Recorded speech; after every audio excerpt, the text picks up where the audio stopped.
नमस्कार दोस्तों, मेरा नाम है पार्थ जैन और आज हम पढ़ने जा रहे हैं the base for living by RC. Hutchinson. उनका पूरा नाम रे कॉर्टन हचिंसन था एंड वे एक ब्रिटिश उपन्यासकार थे। उन्होंने कई किताबें लिखी थी और उनमें से एक का विषय था राइजिंग, जो बुकर प्राइज के लिए भी शॉर्टलिस्ट हुई थी। चलिए हम थोड़ा और जानते हैं उनके बारे में। R.C. Hutchinson, a British novelist, exhibits an exceptional flair for touching the sensitive issues of the contemporary society, with all its contradictions and paradoxes.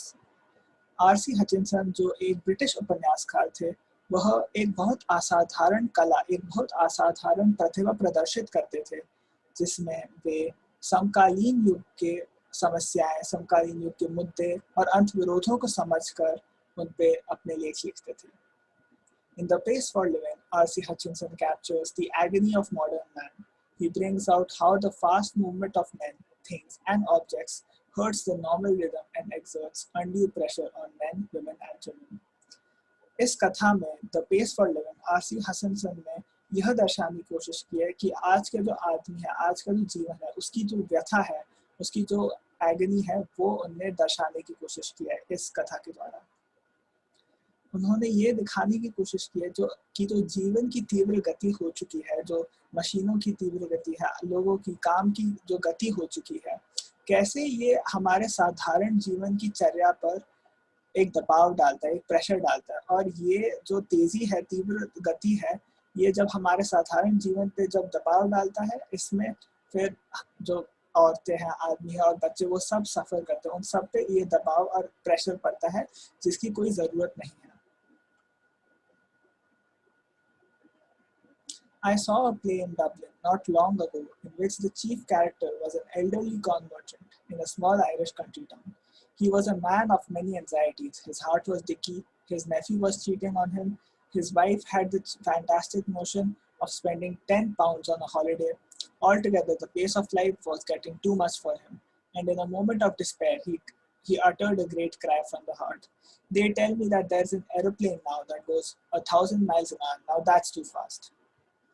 यहाँ पर यह लिखा हुआ है कि जो लेखक हैं वो डबलिन के शहर में जाते हैं और वहाँ पर वो एक प्ले देखते हैं जिसका एक चीफ कैरेक्टर, जिसका जो चीफ मुख्य पात्र होता है, वो एक कॉर्न मर्चेंट होता है। मतलब वो एक मक्के का व्यापारी होता है, एक स्मॉल आयरिश कंट्री टाउन से। अब आयरिश का मतलब होता है कोई भी आदमी जो आयरलैंड से हो। जैसे भारत देश का आदमी भारतीय होगा, वैसे आयरलैंड देश का आदमी आयरिश होगा। वो लिखा हुआ है कि उसकी आदमी के पास बहुत एंजाइटीज थी, बहुत समस्याएं थी। उसका हार्ट वॉज डिकी, डिकी का मतलब होता है कमज़ोर, तो उसका दिल कमज़ोर था। उसका नेफ्यू उससे चीटिंग कर रहा था, मतलब उसके साथ फाइनेंशियली, उसके बिजनेस में उसको धोखा दे रहा था। एंड जो उसकी बीवी थी वो बहुत एक्सट्रावेगेंटली स्पेंड करती, एक्सट्रावेगेंट मतलब बहुत ज़्यादा स्पेंड करती थी, 10 पाउंड स्पेंड करती थी छुट्टी में। इस सब को मिला के जो जिंदगी की तीव्र गति थी वो उसके लिए बहुत ज़्यादा हो रही थी। और ऐसी ही एक मोमेंट में, ऐसे ही एक समय में उनसे रहा नहीं गया और उनने चिल्लाया कि आज मैंने सुना एक एरोप्लेन है जो अब 1000 मील पर घंटे के स्पीड से जाता है, पर ये बहुत तेज है। Now that's too fast. For me, that was the most enchanting line in the play. The man's complaint was so gloriously irrelevant to his own situation, and besides being comic, it struck me as a perfect illustration of the way the Irish get at subtle truths by the most unlikely approaches. You saw what the old fool meant. तो यहाँ यह लिखा है कि ये जो line थी कि अब एरोप्लेन अब 1000 मील की गति से चलता है और ये बहुत तेज है। ये जो लाइन थी, ये लेखक को सबसे एन्चेंटिंग, सबसे मनमोहक लाइन लगी पूरी प्ले में। एंड वो क्यों लगी कि वो कॉमिक थी, वो तो हंसमुख और मजाकिया थी लाइन, वो तो है, पर उसके अलावा वो बहुत ग्लोरियसली इररेलेवेंट थी उसके सिचुएशन से। मतलब एकदम उसके जो सिचुएशन है, जो उसकी समस्याएं हैं उसकी जीवन में, उससे एकदम कोई तालमेल नहीं, ना कुछ नहीं था, और तभी उसने ये चीज़ बोली। तो कितनी अलग थी बात जो उसके सिचुएशन से है, ये बात लेखक को बहुत पसंद आई। और उनको यह भी लगा कि ये एक बहुत अच्छा एग्जाम्पल है, एक बहुत अच्छा तरीका है दिखाने के लिए कि कैसे जो आयरलैंड के लोग हैं, जो आयरिश लोग होते हैं, वो ऐसे छोटी छोटी सच्चाइयों पर बहुत अलग तरीके से, बहुत अनजाने तरीके से पहुंच जाते हैं, बहुत अनलाइकली अप्रोचेस से कि ये चीज़ों को, ऐसी छोटी जीवन की सच्चाइयों को प्रदर्शित करते हैं एंड आप समझते हैं कि फिर वो क्या कहना चाह रहे हैं असली में। इवन दो उनने जो बोला वो नहीं था जो उनके सिचुएशन है उससे तालमेल में, पर आप तब भी समझ पा रहे हैं कि वो क्या दर्शाना चाह रहे हैं।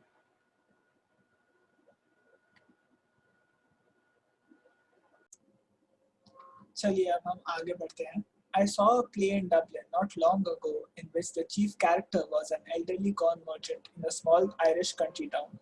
He was a man of many anxieties, his heart was dicky, his nephew was cheating him, and his wife had the fantastic notion of spending £10 on a holiday.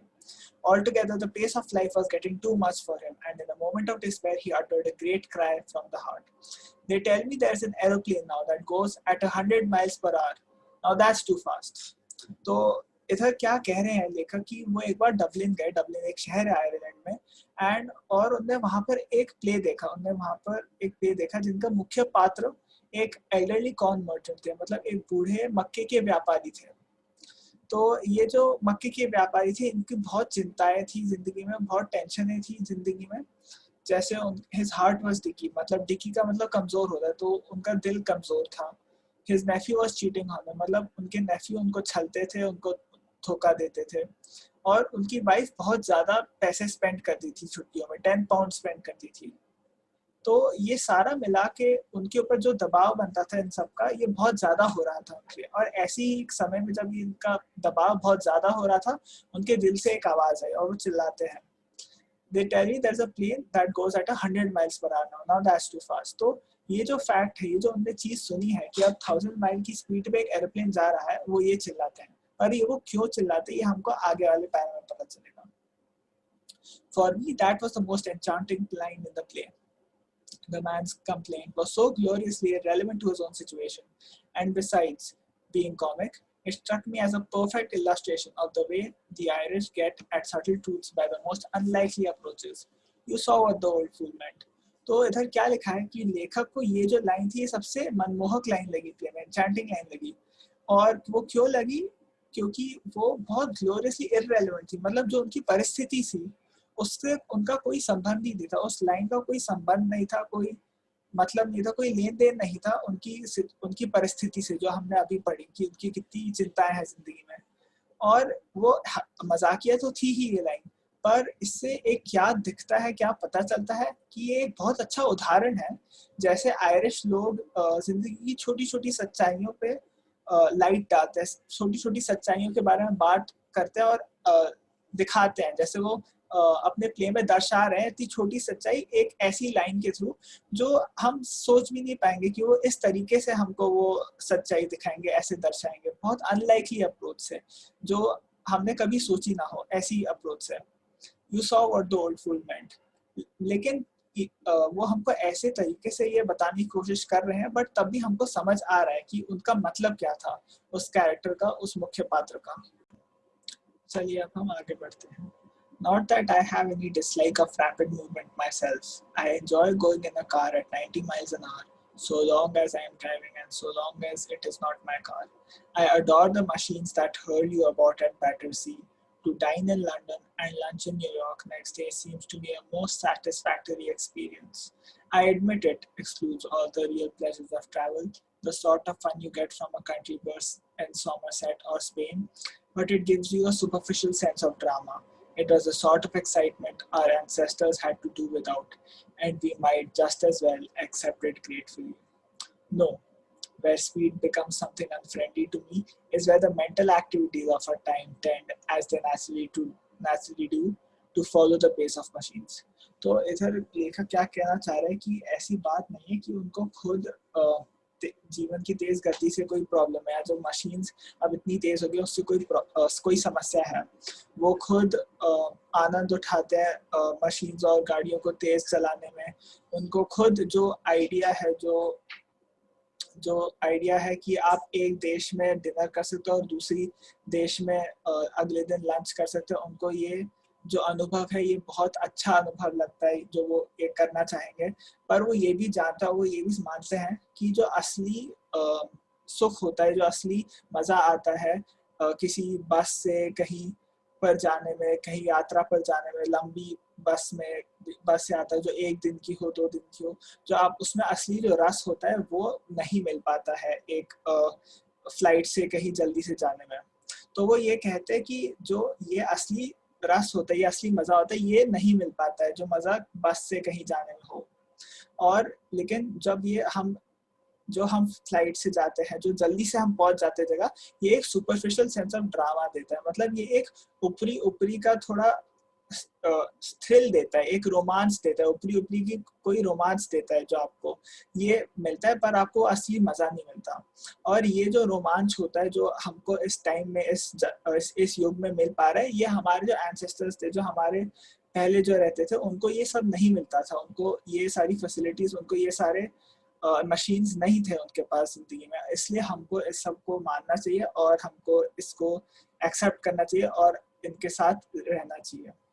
फिर वो कहते हैं कि no, where speed becomes something unfriendly to me is where the mental activities of our time tend as they naturally do to follow the speed of machines। तो वो कहते हैं कि मुझे ये सारी जो जीवन की तीव्र गति हो गई, जो मशीनें इतनी तेज और अच्छी हो गई है इस युग में, इन सबसे प्रॉब्लम नहीं है। बट जहाँ मेरे को समस्या आती है, जहाँ उसको प्रॉब्लम आती है लेखक को, वो आती है कि जो सारी मशीन है जो अब इतनी तेज हो चुकी है, अब इनकी वजह से जो दिमाग की गति होती है, जो मेंटल एक्टिविटी होती है, जो सोचना होता है, जो काम करने की गति होती है, वो भी उस गति आप उसको भी उतना ही तेज होना पड़ता है। उसकी मशीन की गति को फॉलो करना पड़ता है, उसी की गति पे चलना होता है। और फिर यहाँ पर हमारे लेखक को इसमें प्रॉब्लम आती है, उस लेखक को फिर यहाँ पर समस्या आती है। इसलिए उनको फिर ये वाला जो अनुभव है ये उनको पसंद नहीं आता है, इससे उनको दबाव पड़ता है। चलिए अब हम आगे बढ़ते हैं। I speak with prejudice because I belong to the tribe of slow thinkers, those who are cursed with l'esprit de l'escalier, people who light on the most devastating repartee about 4 hours after the party is over. I am one of those who are guaranteed to get the lowest marks in any intelligent test, because those tests are all the ones I have came across seem to be designed to measure the speed of your mind more than anything else. Obviously, we slow thinkers are terribly handicapped in the business of getting a living. But what I am thinking about just now is not so much the practical use of one's mind, but as its use for enjoyment. तो इधर क्या लेखक कह रहे होते हैं कि वो खुद उन स्लो थिंकर्स में से हैं, और इसलिए वो जब बात करते हैं इस तेज जीवन की गति के बारे में, तो वो पक्षपात से बात करते हैं, तो वो प्रेजुडिस के साथ बात करते हैं, क्योंकि वो खुद स्लो थिंकर्स के वो खुद एक स्लो थिंकर हैं। और फिर वो बोलते हैं वो भी कर्स हैं, उनको भी ये प्रॉब्लम है l'esprit de l'escalier की। और इस फ्रेज का मतलब क्या है? इस फ्रेज का मतलब वो है कि जैसे कोई कॉन्वर्सेशन है, कोई बातचीत चल रही है और उसमें कोई बात हो रही होती है, फिर उसके कुछ घंटे बाद या उसके बहुत देर बाद आपको उसका कोई जवाब आता है जो बहुत अच्छा होता है उस टाइम पे, अगर आपने बोल दिया होता तो इट वुड बी ना डेवास्टेटिंग रिपार्टी, मतलब बहुत अच्छा हाजिर जवाब होता वो, है ना। पर वो आपको बहुत देर बाद, 4 घंटे बाद पार्टी गया, 4 घंटे बाद उस बात के याद आ रहा है। तो ये जो l'esprit de l'escalier है, ये इस फिनोमेनन की, ये इस चीज की टर्म है जो स्लो थिंकर्स में पाई जाती है। फिर आगे लिखा हुआ है कि अगर कोई इंटेलिजेंट टेस्ट होता जो हमारा लेखक देते, तो उसमें बहुत कम मार्क्स लाते, क्योंकि जो सारे इंटेलिजेंस टेस्ट है इस दुनिया में, जो हमने देखे सारे इंटेलिजेंट टेस्ट, वो सबसे ज्यादा दिमाग की गति टेस्ट करता है, दिमाग की गति देखने के लिए होता है किसी और चीज से ज्यादा, ना कि वो कोई आपकी एक्चुअल आप कितने क्वेश्चंस कर आते हैं, आपका दिमाग की एबिलिटी टेस्ट करते हैं। सबसे ज्यादा वो तेजी टेस्ट करता है कि आपकी दिमाग कितने जल्दी जल्दी सोच पाता है। इसलिए जो स्लो थिंकर्स होते हैं इस दुनिया में, उनको बहुत समस्याएं और बहुत कठिनाइयां भी आती हैं जब वो घर के लिए पैसे कमाने जाते हैं, जब वो कोई काम ढूंढने जाते हैं। So they are terribly handicapped in the business of getting a living, क्योंकि उनको बहुत परेशानियां आती हैं, क्योंकि जैसे जब पूरी जीवन की गति इतनी तेज हो चुकी है, तो तेज मशीनों और तेज काम करने वालों के साथ अगर कोई धीमी गति का आदमी जाता है तो फिर उसको बहुत कठिनाइयां आती है काम में। पर ये सब जो चीजें हैं ये बात है और ये अलग है। पर अभी लेखक जिस बात की सोच रहा है कि जो धीरे सोचने वाले लोग हैं, जो स्लो थिंकर्स हैं, उन पे क्या इफेक्ट पड़ता है, उनसे ज्यादा वो उनके प्रैक्टिकल एस्पेक्ट पे नहीं देख रहे कि असल में दुनिया में जब वो काम करने जाते हैं, जब वो टेस्ट देते हैं, उस सब में क्या इफेक्ट पड़ता है। पर वो ये देखना चाहते हैं कि जो स्लो थिंकर्स होता है उनका एंजॉयमेंट, उनकी एंटरटेनमेंट पे क्या इफेक्ट पड़ता है इससे। तो उनका दिमाग, उनके स्लो दिमाग से उनकी एंटरटेनमेंट और एंजॉय करने की क्षमता पे क्या इफेक्ट पड़ता है। तो हम अब ये देखेंगे आगे।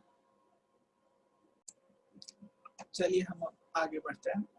As an example, when I go to the cinema, I find myself in a hopeless fog, and after 2 or 3 minutes, I have to turn to my wife for enlightenment. I whisper, "Is this the same girl as the one we saw at the beginning?" And she whispers back, "No, there are 3 girls in this film, a tall blonde, a short blonde, and a medium-sized brunette. Call them ABC. And the hero is that man who takes his hat off when he comes indoors. He is going to fall in love with the girls B, C, A in that order." And so it proves to be. There you have a mind which has trained itself to work in a high gear, though as a matter of fact, it can work in the other gears just as well.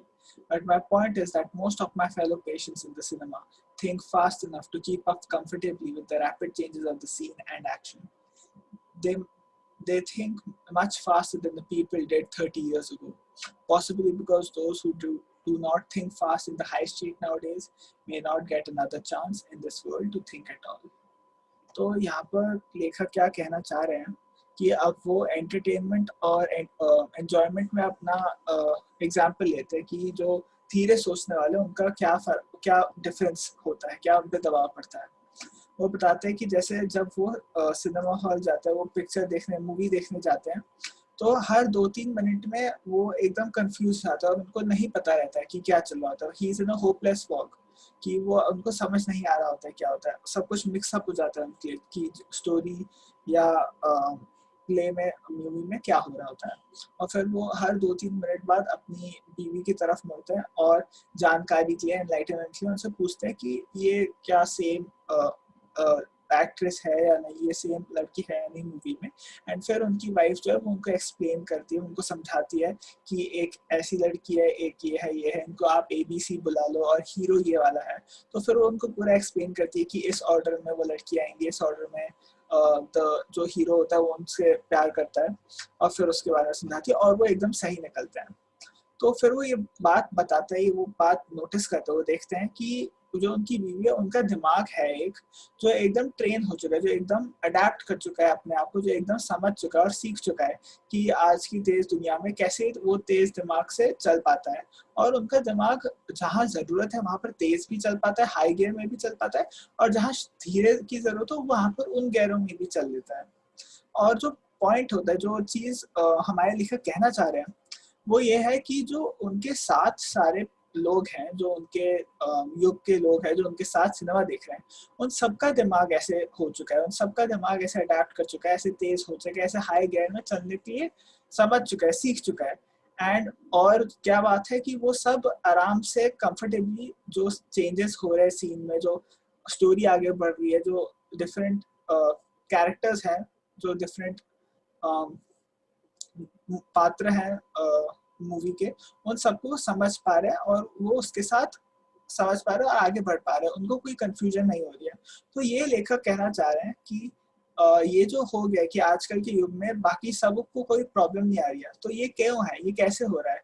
तो ये इसलिए हो रहा है क्योंकि 30 साल पहले जितनी तेज लोग सोचते थे और जितनी तेज लोगों को सोचना पड़ता था जीवन की गति के लिए, जीवन के साथ रहने के लिए, जीने के लिए, वो अब बहुत तेज है। आजकल के लोग बहुत ज्यादा ही तेज वो सोचते हैं और तेज जीते हैं अगर आप देखें लोगों से 30 साल पहले। और ये बात सही भी है और ये बात सच भी है, क्योंकि अगर ऐसा टाइम आ गया है, ऐसा युग आ चुका है कि अगर लोग नहीं सोचते इतना तेज, लोग जिंदगी गति के साथ नहीं अपनी गति मैच करते हैं, नहीं उनके साथ उसी स्पीड पे, उसी तेजी से सोचते हैं और चलते आगे बढ़ते हैं अपनी जिंदगी में, तो आज के युग में, समकालीन समय में वो लोग पीछे रह जाते हैं और उनको एक और चांस नहीं मिलता है, एक और उनको टाइम नहीं मिलता है और एक्ट उस गति पे सोचने के लिए और उस गति पे चलने के लिए। तो ये लेखक बताना चाह रहे हैं कि आजकल जो इतनी तेज गति हो चुकी है मशीनों की, जीवन की, दिनचर्या की, तो अगर कोई आदमी है जो इस गति तक नहीं चल रहा है, इस गति में नहीं चल रहा है, इससे थोड़ा धीरे है, तो उसको एक और मौका नहीं मिल रहा है उस वापस उस गति पे चलने का या वापस उस जीवन में रहने का, उसको वो मौका नहीं मिला है। और जो सारे जो तेज सोच पा रहे हैं, जो इस गति के साथ रह पा रहे हैं और चल पा रहे हैं, वो सब आगे निकल जाते हैं। तो ये चीज है जो हमारे लेखक कहना चाह रहे हैं इस पाठ के थ्रू।